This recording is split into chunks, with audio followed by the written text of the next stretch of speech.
Hello everyone, croeso nôl. I hope you enjoyed your break and you'd have had a chance to look around some of the exhibits in our main hall. So this is the headline stage of Wales Tech Week 2025, and next we are asking, what does it mean to lead, build and protect in a world moving so fast?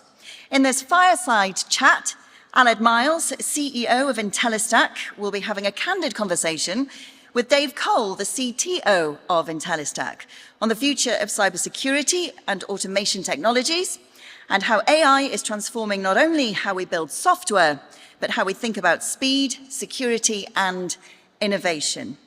Now, Aled Miles, as well as being CEO of Intellistack, is the chair of Wales Tech Week and also the Welsh Government's envoy to the United States. And speaking of which, he has literally just arrived from Los Angeles via Heathrow due to a delayed plane. Was meant to arrive last night and has just arrived now. So Aled, we're very pleased to see you. But he did tell me that he hasn't had time for a shower yet, so please don't get too close.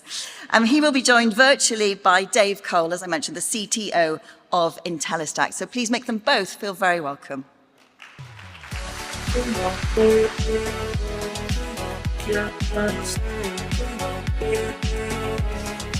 Diolch yn fawr, Jen. I do normally encourage everyone to come forward, but on the basis of the fact that you've just heard I haven't showered for, 3 or 4 days, probably a good idea you stay where you are. It's nice to see everyone. Unfortunately, I was at LAX on Saturday, sitting on the plane, and the captain mentioned that there was a toilet suction problem. And so they decided to not fly, which I suppose you'd rather not have a plane that doesn't get rid of the, we all know what, so unfortunately they canceled it. But I made it just in time because Mr. Dave Cole, who is normally with me in Los Angeles, is in Miami. So still pretty early. Dave, how are you? Hey, good morning, good afternoon. Oh, you're on the big screen behind me. Oh, perfect. So Dave, let me set the scene because this is tough for you. We're in the main auditorium and we're both side by side on the screen. There's a camera directly opposite me, so I'll try and look at you as much as I possibly can. There we go. Thank you. Dave, we're very grateful that you've joined. So let me just give you just a tiny moment about Dave, and I'm going to ask him just to give you a little bit more about his career. Sometimes Dave feels like I act as his agent. We've known each other for a good 20 years. We grew up together when we were both at Symantec, which, if you remember, was known for the Norton software brand, where Dave pretty much recast Norton software as one of the executive product leaders. And then, interestingly, he went to CrowdStrike. And I don't know whether you were the first chief product officer, but Dave was certainly there crafting the beginnings of what is today one of the biggest platforms in cybersecurity. And from there to Tenable, where he did the same thing. So Dave, let me just stop there before I steal too much of your thunder. Just tell us a little bit about your journey from Symantec to CrowdStrike to Tenable, and then what happened afterwards. Yeah, sure. So we had a great run at Symantec, who was one of the titans of the early cybersecurity industry. Spent a lot of time on the products there. And I had worked for the CEO of CrowdStrike previously at a startup. It was our first startup. It doesn't always go as well as CrowdStrike. That's a rare moment. But our previous one called Foundstone, I was taking a little bit of time off with my 1-year-old at the time. And I got the call from George and went back in. I was the first chief product officer at CrowdStrike. I was there from the early kind of formative days up until the point to where it was taking off like a rocket. And then I was tapped on the shoulder to go help out Tenable and take them through their IPO. And after that, of course, I started my own company, a small company called OpenRaven, which was sold to Intellistack last year. So we bought Dave's company. So full disclosure, this is not an advert for Intellistack today. Much as we would love to give you that, we're going to remain away from that subject, and we're going to talk about a couple of 3 things. The first thing I'd like to start with, Dave, if I may, is around the work that you specifically have been doing to accelerate the velocity of product development using AI. And I think what we're all very aware of is the much hyped environment in which we sit with AI. But is it hype? Or is there actually enormous value to how you build software and systems today using AI? And I will tell you in an unbiased fashion that Dave has lent in with all of his skill set and experience. So Dave, what are you doing? What are you using that is causing such acceleration of deployment in the software development lifecycle? Yeah, it's truly an extraordinary time. I mean, I can't think back to another time where it was as exciting, as fun to build product. I'll say in broad strokes, we around 50 to 60% of the code that's produced by our team now is AI generated. It fluctuates a little bit by the month, but in general, that's what we're seeing. And it comes down to really that so much of what we're doing is AI assisted now, and we're using fairly conventional tools. So if you've heard of things like Cursor, we use Cursor. Tools like Figma. So Cursors are fairly new. It's only a couple of years old. It's incredibly valued company, but for good reason. The tool is incredibly impactful. We also use things like Claude Code as well, and we connect them up to our design system, which is in Figma and Storybook and so forth. But the point is that it's a combination of old tooling that we already had that's becoming AI ready, and new tools that have grown incredibly quickly.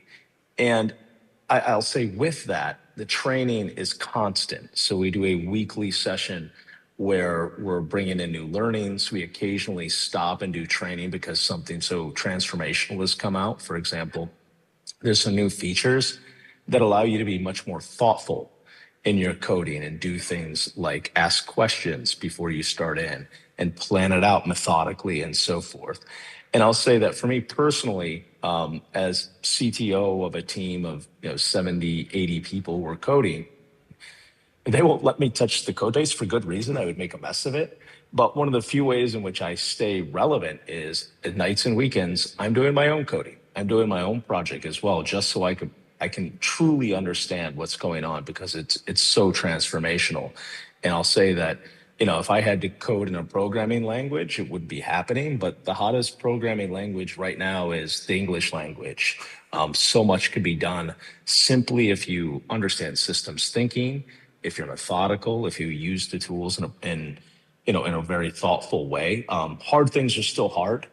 For example, I spent this past weekend working on a couple bugs that I probably created and spent time untangling. So it's not magic, but it's an incredible unlock for our teams in terms of velocity. So Dave, if you're now developing 60%, nearly 2/3 of the code using AI tools, tell me a year ago how much was that, and 2 years ago how much was that? Oh, it's an easy answer. 2 years ago, it was zero. There was very, very little. I'd say we were in a phase where if people were using AI, it was a little bit like autocomplete, right? So, it was very simplistic. It was complete some things, make it a little bit easier. Now, what we're seeing is we moved on from sort of that autocomplete mode to the do it for me or do it with me mode, where basically you're saying, I have this problem, tell me how you think you might solve this. And this is literally what I was doing last night. Okay, now plan it out for me. And you were doing this in plain English? So you weren't in using plain English. Right. Mm-hmm. So yeah. Has this affected? Are the engineers concerned that they'll be replaced? I know this is the standard question. What's the concern from the human perspective? While there's always concern that they'll be replaced, but I'll tell you, it's really I think it's kind of an ill-placed concern, both with people who are computer scientists or developers, but also with things like radiologists, where there's been a lot of questions and there's been a number of studies already. And what we found is that in every instance, the roles of the individual doing the work simply evolves. It changes. I'll say as well, we're seeing it inside technology. We're seeing it in sort of a broad spectrum of positions. What it means for product managers is product managers who used to just build product requirements documents are now building the foundational context for AI to operate.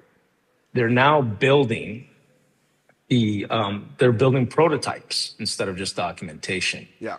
Designers are fully building the code that they used to hand off their designs to a front-end engineer.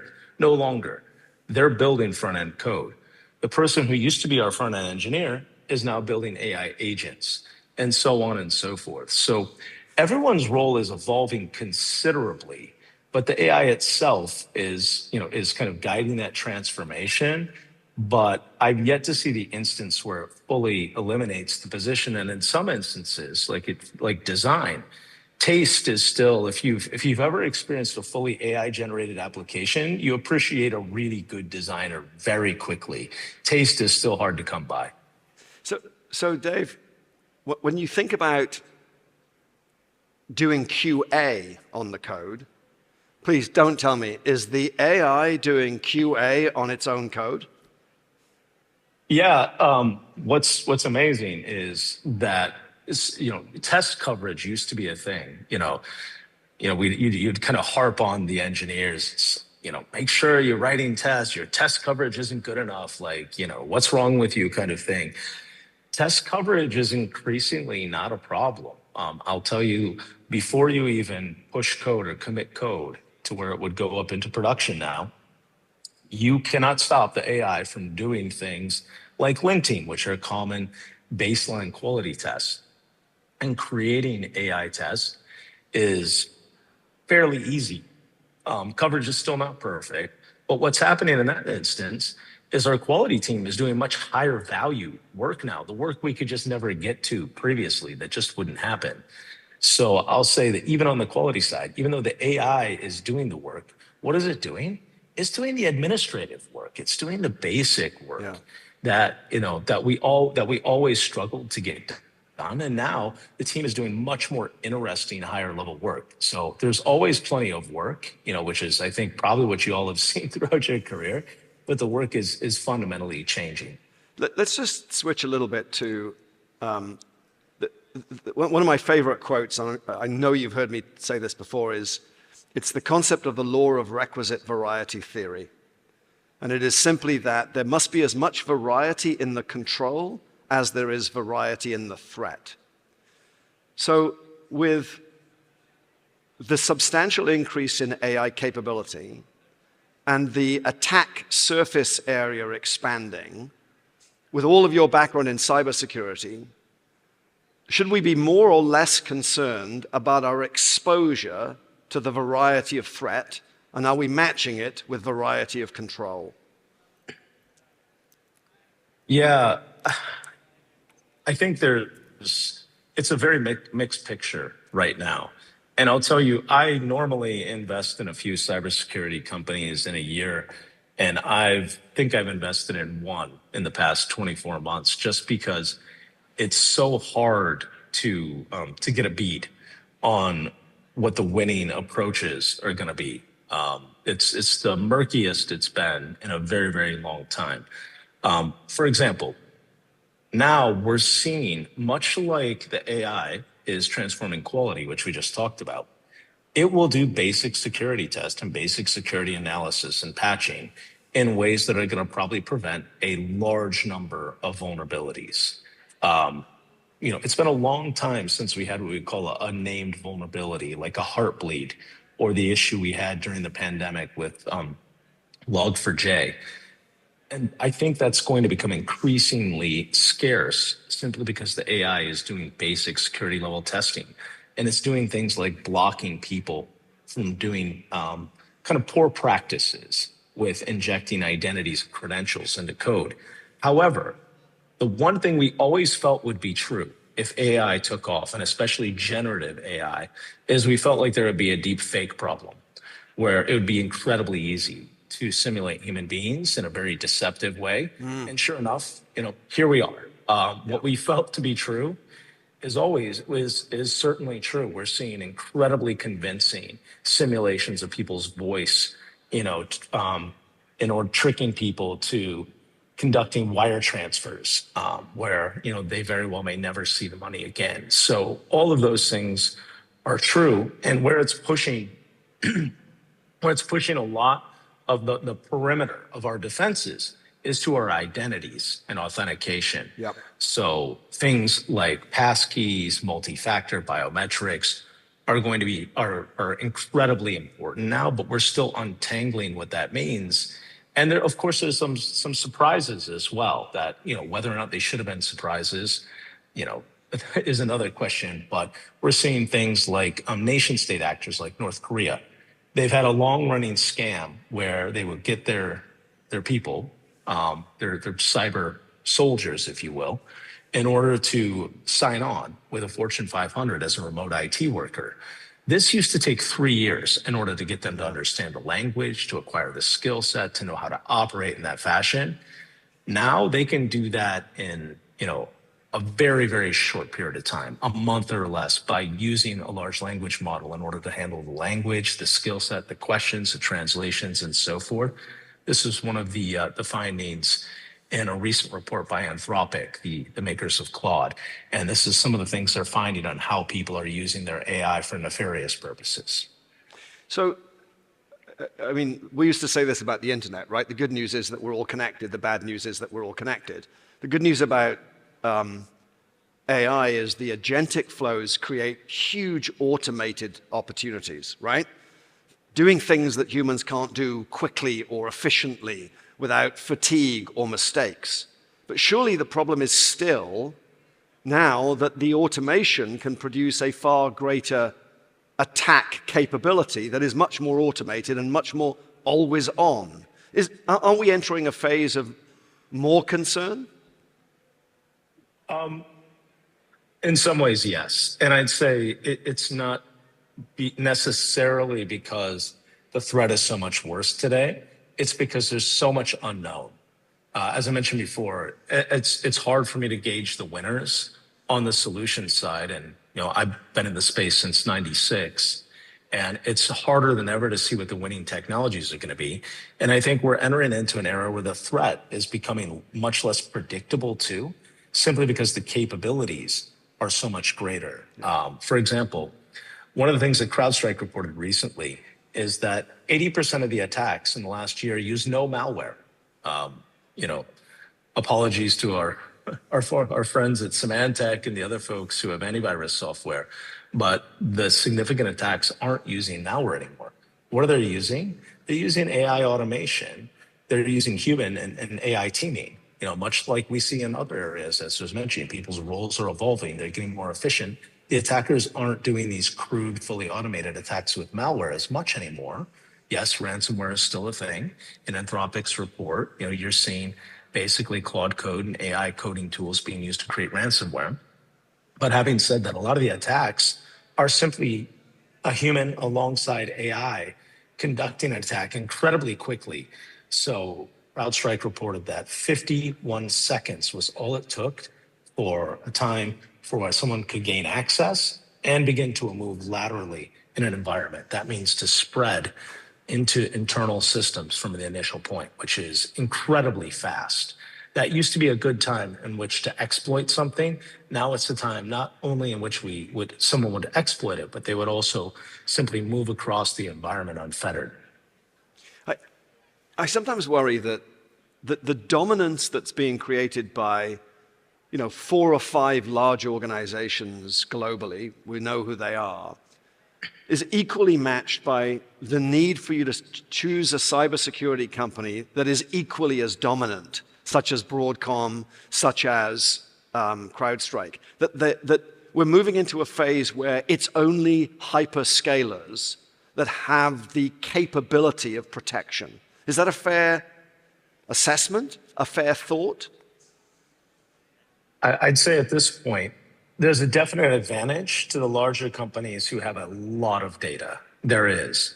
The problem that they have is exactly the one you would imagine. They're held back by bureaucracy. They're held back by The sheer size of the organization and well-placed concerns with quality, I'd say they have the advantage of they have data that no one has. And the fundamental food, the fuel for AI is data. And they have data that no startup, no young company, no matter how well funded, is going to have out of the gate.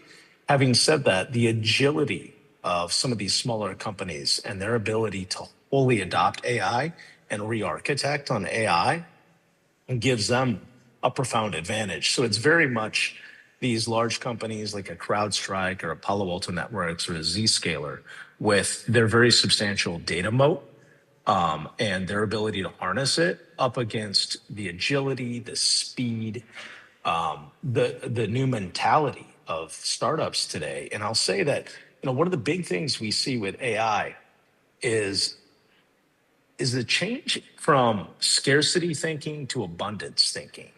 What I mean by that is you can challenge basically what's even possible now in terms of features and capabilities. And I think the larger organizations get very locked into their thinking. The younger organizations simply ask why not, and the changes we're seeing week over weeks in the frontier models are they're transformational. So they have the ability to alter their thinking, to ask very big questions, to try things that large companies will never try. So it's sort of the old, David versus Goliath, speed versus power, all over again. Let's stay on this theme for a little bit. So if you look at Google at the moment, right? So stock's up 77%. It's an extraordinary story. In a sense, they are so vertically integrated these days, right? They own the data, they own the models. They've just come out with Ironwood, the new TPU, right? Which is, my understanding is, 400 to 500% more cost effective than the old GPU model, and they own distribution. Do you fear that we are moving into a phase of utter domination by the Googles of the world? Yeah, it's concerning. I'll say that Google is extraordinary in that they looked like they were a laggard. They looked like they were kind of out of the race for a little bit to the untrained eye. But That's right. And you looked a little more closely, what was happening was, they have their own chipsets, with the TensorFlow products. They have all sorts of spatial data. What do I mean by that? They have Google Earth. They have the Waymo vehicles, which we see all over Los Angeles now. They have Google Maps and so on. They have YouTube. They have an incredible amount of data that allows them to reason spatially. So that means they can do things like analysis of videos very well in ways that others can't. And if we think about the future of robotics, who's going to have better models for the world for robots to use than a company that has a distinct advantage in spatial reasoning? And we can go on and look at what they're doing with AlphaFold and so forth for drug discovery. So Google is an extraordinary company, collection of businesses. And I think we are entering into a phase where, it's been called that AI is the sport of kings just because of the capital requirements for it. I think, we're only going to be able to have so many companies that are Google-like that are pushing these frontiers. But, there is a role for open source here. We're seeing, some very intriguing things happening from open source models. There are going to be many more models than just the frontier models.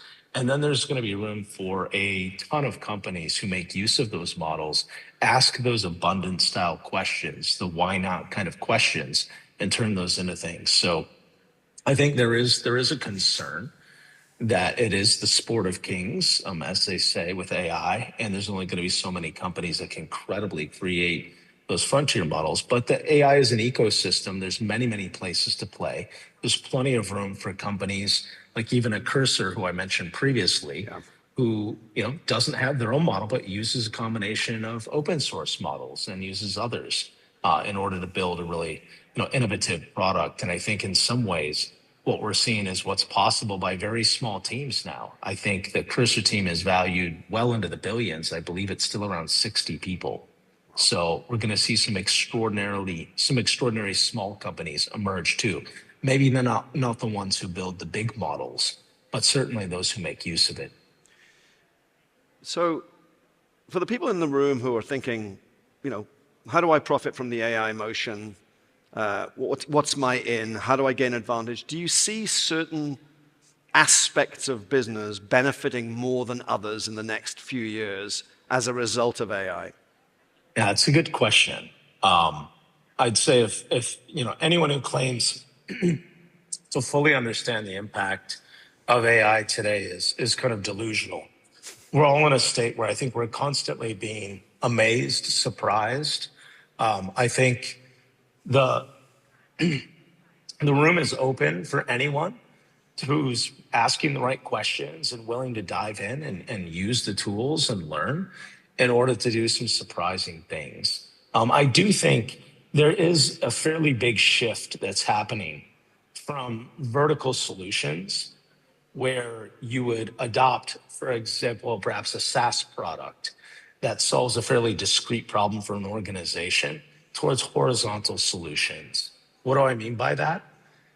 Generative AI allows so many people to be endlessly creative that solutions that follow kind of a narrow or discrete problem and kind of track it down and make it easy for organizations largely are going to be trivialized by people who build platforms that allow you to just create that solution, solve that workflow, solve that problem in a way that might be a predictable pattern for your industry, but bespoke for your organization. So instead of using a SaaS application, you might just create your own using generative AI in a horizontal platform where someone's allowing you to solve that problem yourself. So that's one of the trends that we're seeing, and one that we put a fair amount of energy into ourselves. Yeah. Consolidation, is a very simple term for it. Consolidating down to a smaller number of things that are simply doing more for you. In a sense, I'll tell you, I was leading to in my head this new Gartner. Gartner's got a new quadrant analysis called BOAT, right? Business, Orchestration, and Automation Technology, which they're forecasting is going to be the early winner in the world of generative or agentic AI flows. And one of the aspects of it, and I know you have a lot to say about this, is the decline of SaaS and vendor sprawl.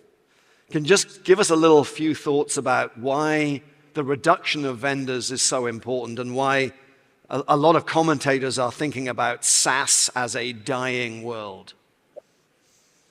Yeah, SaaS was really growing nicely. And we could probably produce some data to show that it's still quite healthy. But having said that, there was this diffusion of SaaS vendors that really happened during the pandemic. It had been happening for some time, but it spiked during the pandemic for a number of reasons. One, because organizations that hadn't fully digitized finally got that shove that they had to support remote work. And as they did, they gravitated towards SaaS solutions. There was an explosion of SaaS solutions that allowed people to work remotely. That was a big part of it. Also, it was zero interest rate environment, the ZIRP environment. So there was so much capital that flowed into these SaaS companies. Now we're in the great kind of SaaS hangover where people are realizing, oh my God, I bought all these things. It was not only incredibly expensive, but my data landed everywhere. And I have to manage all these credentials, all these services that initially were incredibly vital and useful. They simply become too many. I think the average organization is using well over 100 SaaS applications. What that means for authentication, what that means for data, all your data tied up in these different silos, it just creates incredible complexity. And these are tools that we expected to make our lives easier. So in this great kind of SaaS hangover, what's happening? People are saying, look, can I get one thing that will actually take these 5 to 10 things, which by the way are useful? It's simply too much. and can I consolidate them down and make it cheaper and easier for everyone to use? And I think that's the cycle we're in here, which is consolidation. And it's SaaS and it's kind of across the board. And what AI is enabling here is enabling us to build these things in a very bespoke way and take something which might have been a generalized SaaS product that you kind of had to mold and fit to your organization. And now you're just creating your own version of that fits your environment perfectly. We've got, Dave, 7 minutes left, and I want to leave a few minutes in case anyone has any questions. So I'm going to open up to the floor in just a second. But let me put you on the spot about the future. What's the good of AI? What's the bad of AI? I think that the things that I personally get excited about are things like drug discovery, which has normally taken billions of dollars and 12 to 15 years with very low success rates, 10 to 15% success rates. And now we're seeing drugs go to clinical trial, from discovery to clinical trial. There was one last year that was 30 months. And I think that's just the tip of the iceberg. Famously, the UK, London was the founding place of DeepMind, DeepMind, yeah. Google's DeepMind. And the company AlphaFold, Nobel Prize, in 2024, for discovering protein structure, for basically, automatically discovering protein structure. Amazing. Like, the opportunity is massive there. One of the big concerns of AI is the data centers and just the voracious appetite of data centers for energy and potable water. And it's a real concern. If you ever want an exploration of the downside of AI, there's a book called Empire of AI, which goes through a lot of the things that don't get talked about, which is the downside. Having said that, we can look at the other side of it, and you see AI being used in order to fine-tune irrigation and drive crop yields, by an additional 20 to 30%, because they can there's more sensors than ever before, and AI can make use of the data to provide precision irrigation. So we're seeing some really exciting solutions to longstanding problems, alongside the concerns, which are very real as well. So give us. You and I have talked about this, and we've gone from some fairly wide extremes. Feel free to go a little extreme here. What do you worry about the most? He pauses dramatically to drink water, which I presume it is, not gin. No.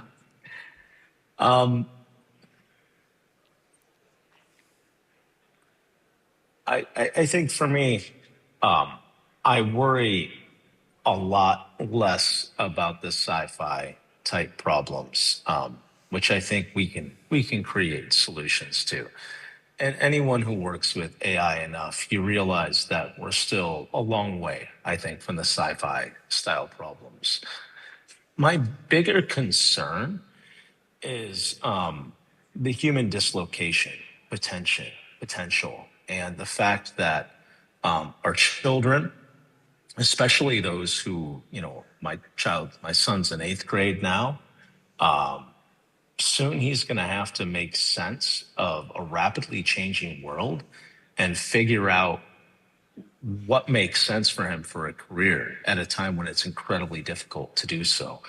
So I worry much more about the human dislocation and how we manage this transition, and keep people psychologically healthy and happy during a time where it's incredibly difficult to make sense of the world. And I worry about us as parents, being able to do a good job of that and being honest about the level of uncertainty, but at the same time, genuinely helpful and guide them appropriately. The world is fundamentally changing. We don't know where it is and exactly where it's going. And I think that more than ever is the concern is, how do we navigate this transition? I used to think that what was happening was as big as when the internet came out in the 90s, when it got commercialized and widely adopted. And now I generally think it's that, and plus it's sort of this alien landing, is we're creating an intelligence that we don't fully grasp and understand. So it's massive. And we all have roles as leaders. Many of us as parents, even children sometimes, helping parents make sense of these things.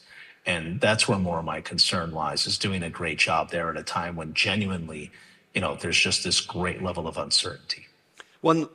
Just a quick question and a quick answer. Is the shift that we are experiencing as seismic as we think it's going to be, in your opinion, from someone who is right at the heart of it?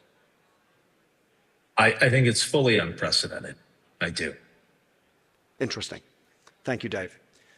Before we say goodbye to you, does anyone have any questions? I'm sure that there's a roving microphone, should anyone want to ask Dave anything. Gentlemen over there, thank you for being first. I'm always grateful for people who are first. Thank you. Dave, if you can't hear the question, I'll repeat it, but there's a microphone there. Sir. Thank you. Interesting conversation. You talked about the boat framework. How do you think we will be orchestrating AI in enterprises? Dave, did you get that? Yeah. I think there's two different things. There's how we're using AI in things like a boat solution, all cards on the table. Intellistack builds one.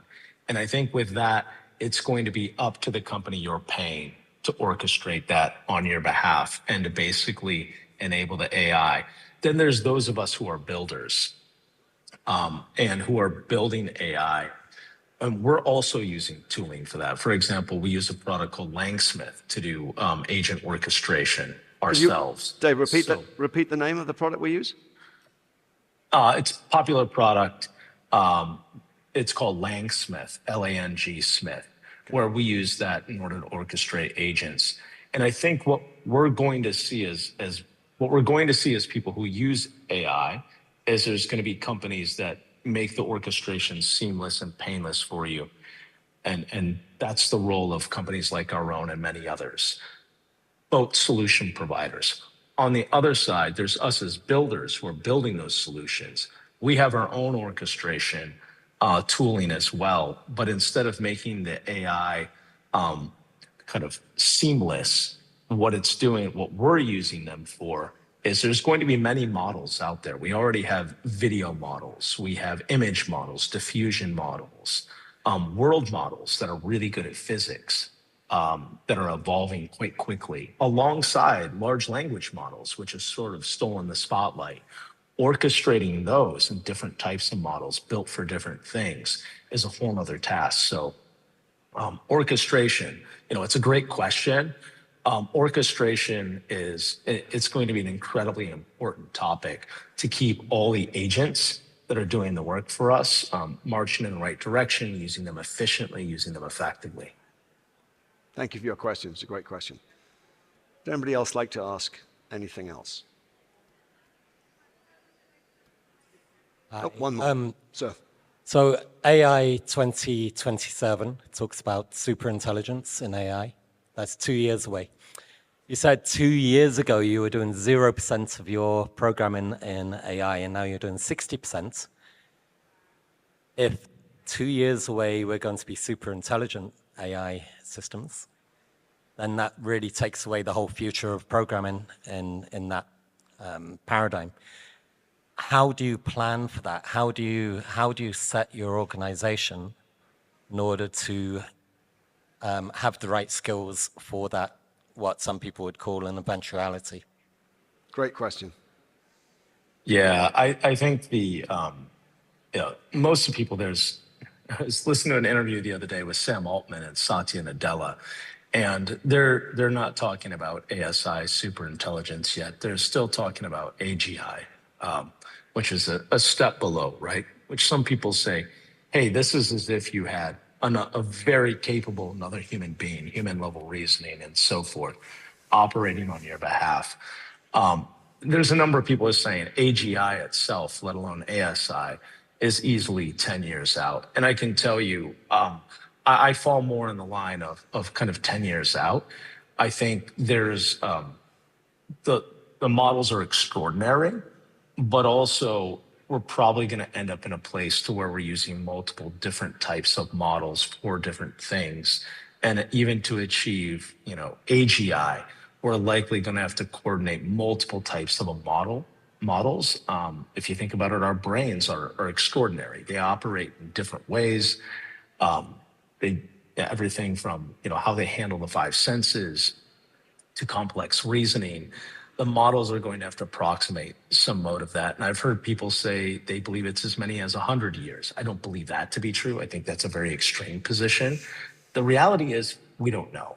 We don't know. But it feels like it's a bit further out from that. And if you're asking for how you plan for that, I can tell you personally, for me, it means I both have to make sure my team is training and learning aggressively all the time. And I have to make sure that I have the right people who have the right mindset. And if folks don't have the right mindset and they're not willing to learn, if they're afflicted by dogma, they can't be around. I have to have people who are willing to adapt and learn.